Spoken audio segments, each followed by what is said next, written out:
Hi, welcome to Bathtub. It's me, the old masturbator. And today we're on this episode. We're trying to do a few of these quickly because we keep forgetting to do them, and I can't think of anything to talk about except what I've been reading. So that's what I'm doing. Tell you what I've been reading. So lately, I don't always put in when I read other than fiction, as I do take a lot of other stuff from the bathtub, especially like history. And I off and on in my life, I've wanted to become an expert in all sorts of things. So instead, I become what is it, jack of all trades, master of none. I'm sort of not even a jack of all trades. I'm just basically a dabbler in all trades.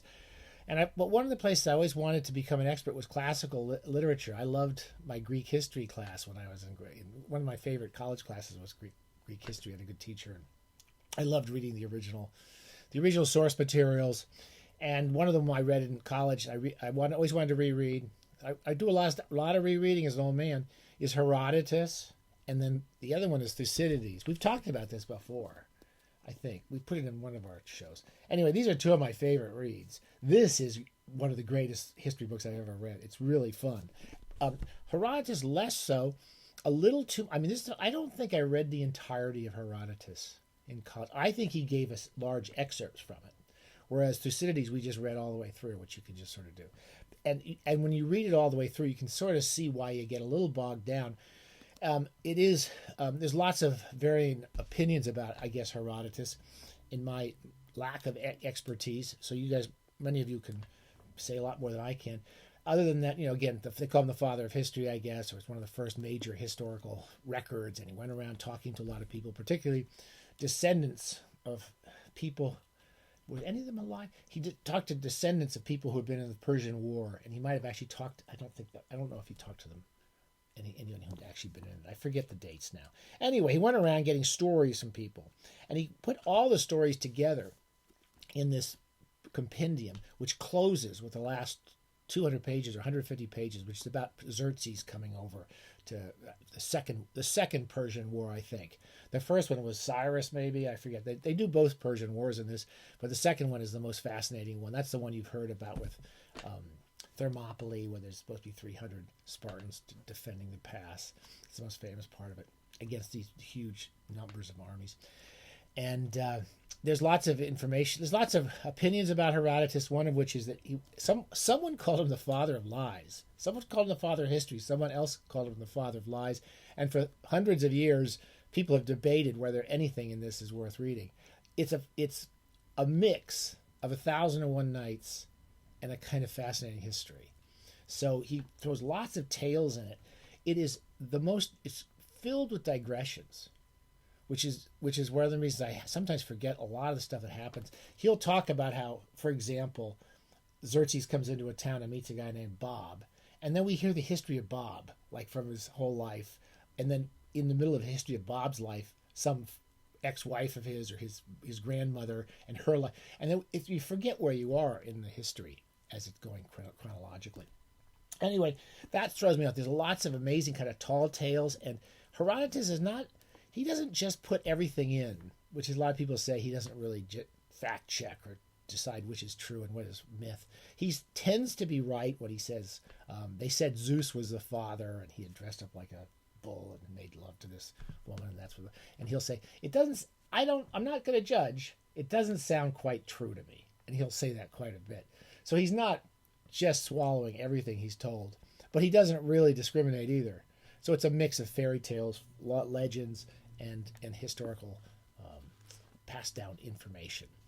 Okay, so I enjoyed reading it. I got a little bored in parts of it. I got a little lost in parts, but I just read a couple of quick passages. It's filled with so many kind of horrific visions of this classical world and the violence and the horrors of these people.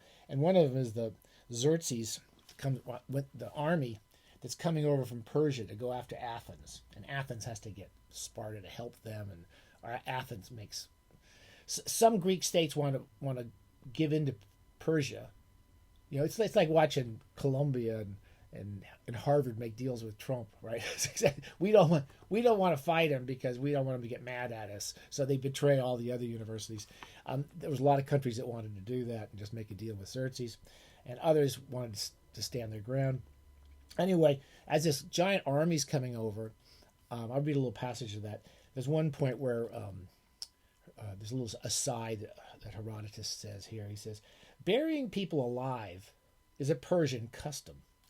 I understand that Xerxes' wife, Amestris, in her old age, did it to 14 Persian boys of distinguished family by way of a present, which she supposed, the god of the underworld would accept instead of herself. So the idea that the princess would bury the kids alive so that the underworld would let her go. I'm sure there was plenty of that going on. There's no period of history there's not a lot of stupidity in it. Which is this one? Okay, this is a little brief passage about what I was trying to say there about Athens and how Athens is basically leading the charge against this invading army, which at some point Herodotus says was like 1.5 million people. The army. I don't think that's true, but we don't know. It says Athens was in fact the purpose of Xerxes' expedition, which was directed nominally against Athens, was in fact the conquest of the whole of Greece. The various Greek communities had long been aware of this, but they viewed the coming danger with very different eyes. Some had already made their submission and were consequently in good spirits, because they were sure of getting off lightly at the invaders' hands, like Columbia or Harvard. Others who had refused to submit were thrown into panic, partly because there were not enough ships in Greece to meet the Persians with any chance of success, and partly because most of the Greeks were unwilling to fight and all too ready to accept Persian domination. It was the Athenians who held the balance. Whichever side they joined was sure to prevail. It was the Athenians, too, who, having chosen that Greece should live and preserve her freedom, roused to battle the other Greek states which had not yet submitted. It was the Athenians who, after God, drove back the Persian king. Not even the terrifying warnings of the oracle at Delphi could persuade them to abandon Greece. They stood firm and had the courage to meet the invader. Anyway, there's passage where he does seem to have a very good analytical vision of what was going on in this war.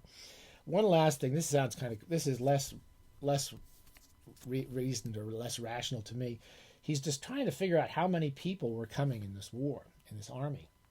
And at one point he says,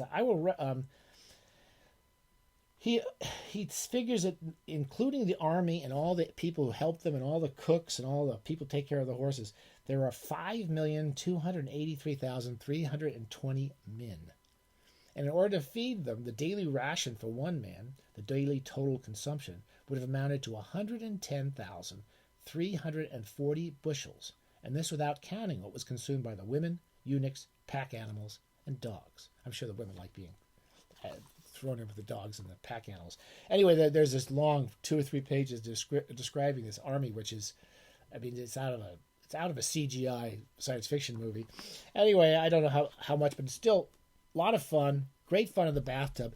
And along the way, it got me reading another book from my childhood, Myths of the Greeks and Romans by Michael Grant. I remember enjoying this, but I'm reading it now and just great piece of writing. He's just a really interesting, intelligent man, and the way he interprets a lot of these myths. The first 2 chapters about Homer, and the way what these myths represented for the cultures that produced them. He's a really, really smart guy. I forgot how good Michael Grant is, and he wrote a lot of books, I guess, about the classical world. This is the only one I've read, and I really enjoyed it. And I also have been using these because we talk about C.P. Cavafy, the great Greek poet, and in tandem with these books and with reading about Cavafy's poetry, I pulled these books out of my shelves. Who was who in the Greek world? Who was who in the Roman world? Because there's so many names, particularly this becomes a little bit turgid. It's got so many names and references, and these are really terrific little books. I've had them for years, and every time I use them, I really find them really, really useful, and they're kind of lovely, handsome paperbacks. If you don't have those, I think you can probably find them on. I've seen them. I've seen them on eBay. I don't think they're too expensive. Okay, stay safe. Sorry, again, I don't know what I'm talking about classical history, but I do like it in the bathtub. I do want to do Thucydides before I croak. Okay.